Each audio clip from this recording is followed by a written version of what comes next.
Marketing Square. Bienvenue sur Marketing Square, le rendez-vous du gros marketing. Le gros, c'est un marketing qui sort des clous, qui se réinvente, qui se renouvelle. C'est aussi un mindset qui repose sur l'envie de se dépasser, de se détacher de ses opinions une bonne fois pour toutes et d'apprendre en continu. Si tu te reconnais dans cette description, que tu sois débutant ou expert, abonne-toi. Ce podcast va devenir ton meilleur allié. Cet épisode est rendu possible par Iconosquare, la plateforme tout en un pour gérer ses réseaux sociaux. Planifiez vos posts, automatisez vos rapports et centralisez toutes vos conversations sur Instagram, TikTok, Facebook ou encore LinkedIn. Un petit coup de pouce pour passer à l'action? Avec le code Caroline30, tous les auditeurs bénéficient en ce moment de 30% sur les plans annuels. Rendez-vous dans les ressources de l'épisode pour en savoir plus.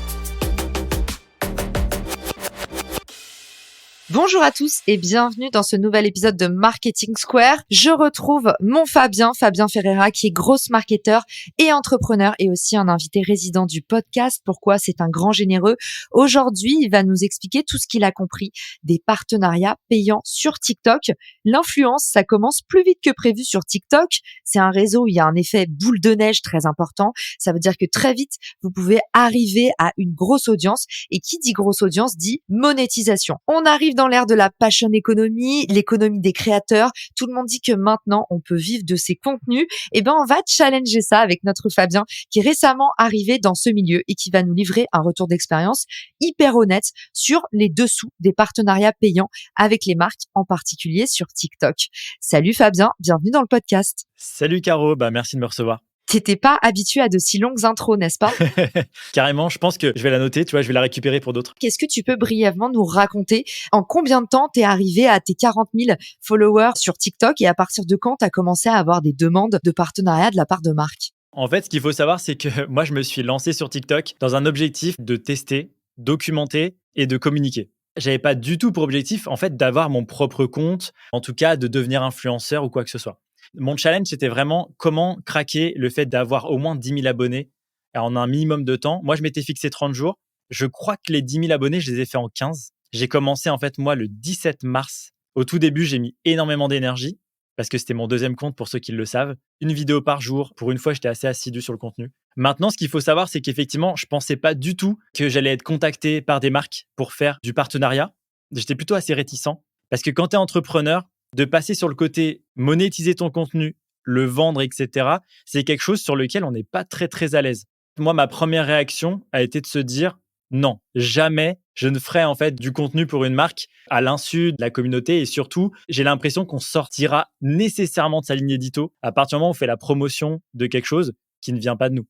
Mes premiers partenariats ont commencé là, il n'y a pas très longtemps, dès que j'ai atteint les 40 000 abonnés. Il y a très peu pour l'instant de créateurs de contenu pro finalement sur TikTok. Donc, j'ai pas un gros profil, j'ai pas un gros track record, mais en tout cas, voilà, ça peut leur suffire. J'ai été contacté pour 2 OP qui étaient assez différentes. La première OP, c'est une école d'ingé. Elle me contacte à peu près une semaine avant une journée porte ouverte. Objectif, amener un max de personnes sur la journée porte ouverte. Une deuxième OP, c'est pour une belle boîte de la tech, je citerai pas Microsoft, qui en fait a besoin tout simplement de faire la promotion de leur programme Microsoft for Startup, donc avec la suite Office, GitHub, les crédits sur le cloud Azure, etc. C'est canon parce qu'en vrai, les deux Fabien, c'est un truc qui, un, correspond à ton audience, deux, assez prestigieux. Et il faut le dire, pour les créateurs de contenu, c'est aussi un super bon moyen de gagner en autorité, d'avoir des partenariats avec des gros acteurs. Ouais, clairement. Au départ, je me suis dit, ça m'intéresse pas parce que je suis pas sur TikTok pour ça. Et après, je me suis dit, de toute façon, je suis là pour documenter, autant me prendre au jeu. Voire même si ça marche pas, c'est pas grave, tu vois. Du coup, comment ces marques, elles te contactent? Est-ce que c'est dans la messagerie TikTok? C'est quoi les codes? Est-ce qu'elles te proposent direct de l'argent? Elles te donnent un budget? Ou est-ce que c'est des négociations par téléphone? C'est quoi le process? Le canal, c'est on m'a envoyé un email. L'un était tourné un peu genre salut Fabien, on adore ce que tu fais. Ça nous intéresserait de faire une OP avec toi. Quand quelqu'un aime ce que tu fais, tu peux pas lui dire non à l'OP, c'est pas possible. Donc à partir de ce moment-là, en fait, j'ai dit OK, viens en échange. Pour l'autre OP, c'était en fait, nous on accompagne telle marque, on a besoin de faire la promotion de ça. Est-ce que t'es OK, etc. Les 2 deals étaient un peu différents parce que pour l'école, la journée porte ouverte, c'était Fabien, t'as ta ligne édito. Ils arrivent avec un script et moi je leur dis je peux pas lire ton script, c'est impossible. Il y a trop d'arguments, j'ai l'impression que c'est trop pushy. Je lui ai dit très clairement, moi en fait j'ai 2 manières de travailler. Soit c'est 100% dans ma ligne édito et ça rentre dans les conseils pour, etc. avec un petit call to action comme j'ai l'habitude d'en mettre, ou soit c'est vraiment ce que j'appelle un partenariat sponsorisé. Et là, je m'adapte un peu plus à un script, on fait quelques allers-retours. Tu me dis, moi, mon call to action, c'est par exemple, va à la journée porte ouverte, ou autrement, je le savais pas. Mais quand tu es créateur de contenu, tu peux donner l'identifiant de ta vidéo et la marque met un petit peu de budget publicitaire sur ta vidéo. Et ça, je savais pas que ça existait par exemple sur TikTok. Et c'est ce qui s'est passé sur la journée porte ouverte. Donc, typiquement, je vais prendre juste ce case. Ça passe systématiquement par une agence. On me dit, voilà, mon client, c'est telle école. Il faut faire venir du monde à la journée porte ouverte. Voilà le script, mais tu le réécris comme tu veux. Le deal au départ, pour être totalement transparent, c'était on va mettre 300 € sur toi et 500 € en ads pour booster. J'ai répondu à ça. Moi, à moins de 500 €, désolé, je ne communique pas à mon audience une information comme ça un petit peu pushy parce que quoi qu'il arrive, ça va être hey, découvre cette école, tu vois, qui sort un peu comme de ta ligne édito, même si tu l'as réécrit. Et je me disais, à moins de 500 €, je le fais pas. Et je pense que pour les personnes qui sont sur TikTok, Instagram, peu importe où vous êtes, ne vous travestissez pas. Si vous acceptez des petits deals, vous en sortirez jamais. Et donc, j'ai précisé, si vous mettez du budget ads, c'est que je vais être vu des centaines de milliers de fois.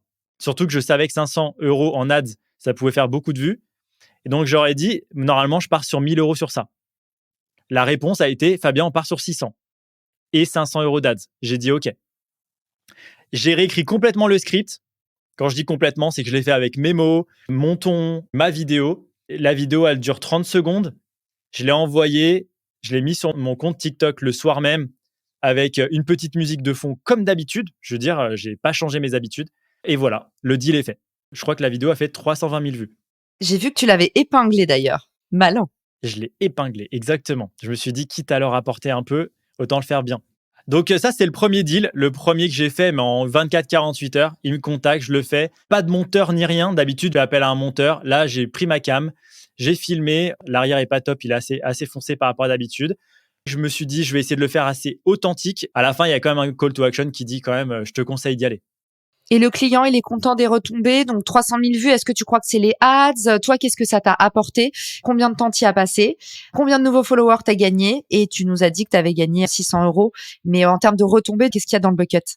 En termes de retombées, c'est assez simple. La vidéo, tu prends 5 minutes à la faire. Il faut pas oublier que tu as des échanges donc avec la boîte. La boîte, c'était 5 mails d'échange. Il n'y a pas eu de call en plus. C'est fait très vite. Il faut quantifier ça. Tu passes peut-être une demi-heure d'échange sur le script, etc., sur le deal. 5 minutes pour tourner la vidéo, 30 secondes pour la poster. Les ads qu'ils ont mises derrière fait qu'effectivement, j'ai une bonne découvrabilité et ça m'a rapporté 1000 abonnés. Ok, donc tout compris, charge mentale incluse, on est sur 2 heures de travail pour 600 € et 1000 abonnés. Bah top. Merci Fab. Et du coup, la deuxième OP? La deuxième OP, qui est assez différente parce que, tu vois, typiquement, moi, je savais pas qu'il pouvait y avoir autant de différence entre deux OP. Celle qui scripte pas. Là, je publie sur mon compte, mais l'autre, je ne publie pas sur mon compte. Ça veut dire que je crée une vidéo, je l'envoie à la marque publie sur son propre compte et bombarde avec de l'ads derrière. Et là où on était sur quelque chose de très éphémère avec cette OP, c'est la journée porte ouverte. Moi, je publie le mercredi. La journée porte ouverte est le samedi. Je sais qu'en termes d'utilisation, ils vont utiliser ma vidéo juste une semaine, tu vois. Après, il y a une date de péremption. J'ai créé cette péremption en mettant dans la vidéo, hey, la journée porte ouverte est ce samedi, le 11 juin. Et comme ça, en fait, j'avais mis la date et je savais qu'ils pouvaient pas réutiliser ma vidéo, tu vois. C'est une OP, une vidéo. C'est vrai, et on t'a pas fait signer aucun contrat.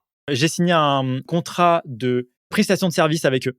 Ils récupéraient les droits sur cette vidéo.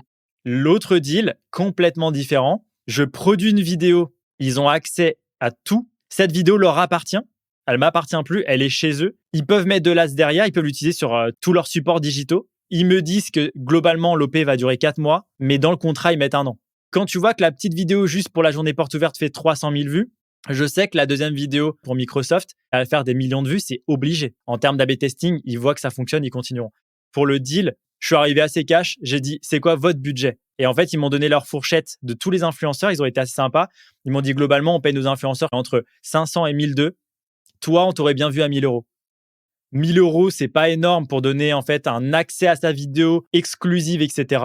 Mais en vrai, je me suis dit, c'est Microsoft, ils publient sur leur compte, ils vont mettre leur propre budget pub et ils vont me faire que ma petite tête va être partout sur TikTok pendant plusieurs mois.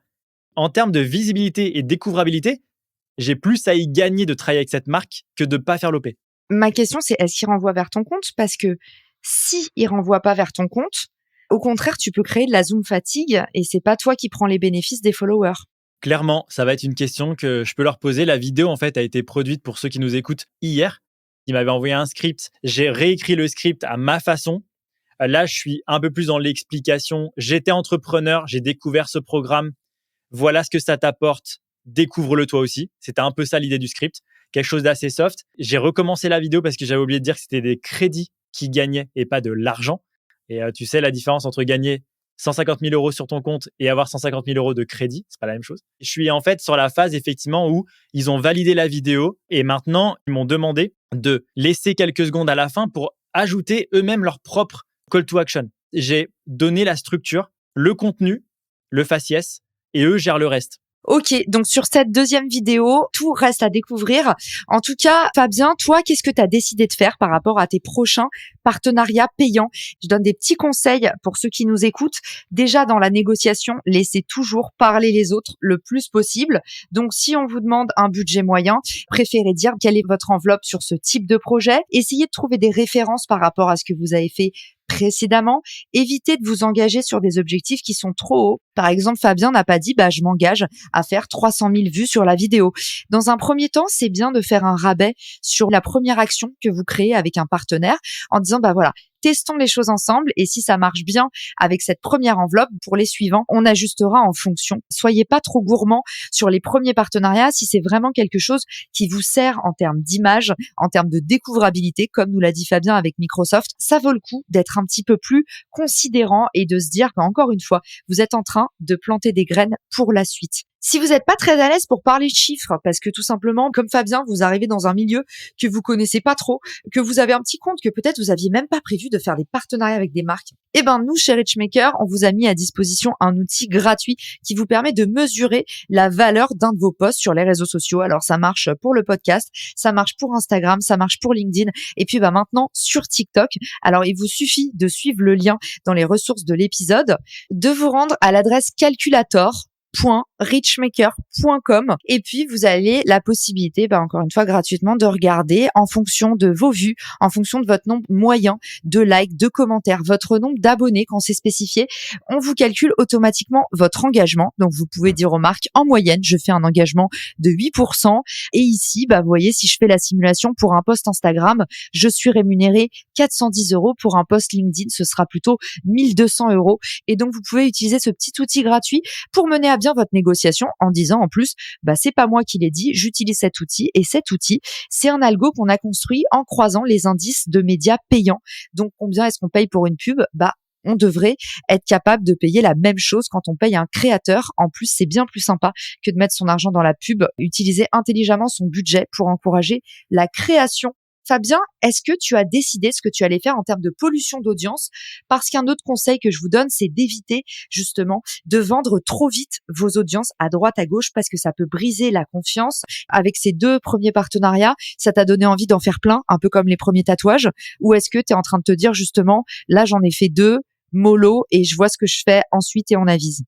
Ouais, c'est option 2, c'est-à-dire que moi, je suis quelqu'un d'assez prudent, surtout quand il s'agit effectivement de monétiser son audience. Moi, je suis pas habitué à ça. Je me considère pas comme un créateur de contenu, je me considère comme un entrepreneur. Je veux rester l'entrepreneur aux yeux de mon audience, tu vois, pas l'influenceur. Donc voilà. Après, à côté de ça, il y a un super truc que tu as relevé, c'est quand tu parlais du Rich Calculator, je l'ai pas précisé, mais je t'ai contacté pour effectivement savoir comment je devais monétiser le truc. Et j'avais aussi contacté Hugues de French Startupper sur Instagram et TikTok, qui lui m'avait dit, moi, c'est simple, je monétise, c'est X centimes par vue en organique. Tu vois, typiquement, chacun monétise un peu à sa façon. Et lui, il disait, si tu signes un truc à 1 000 euros, c'est potentiellement bien mieux que ce que moi, je peux faire quand je facture a posteriori un nombre de vues en organique. Je prendrai jamais le risque de facturer comme lui parce que déjà, je sais que j'ai pas la plus grosse audience et j'essaye d'avoir une audience plutôt qualitative et pas une audience massive.